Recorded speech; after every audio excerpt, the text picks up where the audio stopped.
Good morning, everybody, and it's good to see not so old, but a good friend here. Prime Minister, it's welcome to the White House. We last saw each other at the launch of the Pacific Framework, which is, I think, a fairly big deal for all of us, and we need your guidance. And it's a pleasure to see you in person. You understand that your leadership has taken on a critical role in this global stage. And it really has. Galvanizing action on climate change, a global effort to confront violence, extremism, and online, like happened at Christchurch, Nicole, and we want to be. I want to work with you on that effort, and I want to talk to you about what those conversations are like, if you're willing. The United States is, it's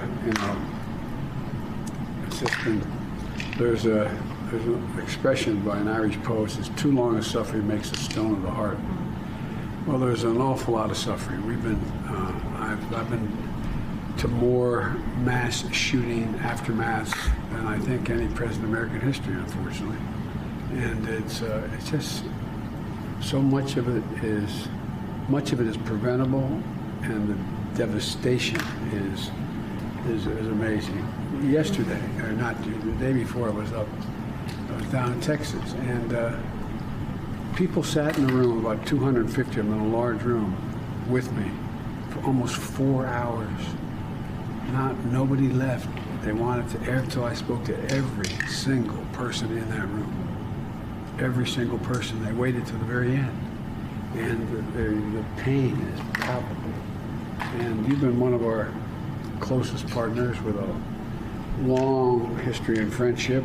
80 years ago, Marines landed in New Zealand before embarking into the Pacific Theater in World War II. And I think I told you when I met two of my mother's brothers were in the Pacific. They used to be able to deploy at the same time in those days, World War II.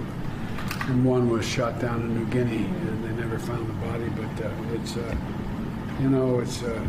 the history goes back a long way. And I want to, by the way, recognize New Zealand's significant support for Ukraine, as a lot of Indo-Pacific countries are doing now, because this is more than just a regional war going on.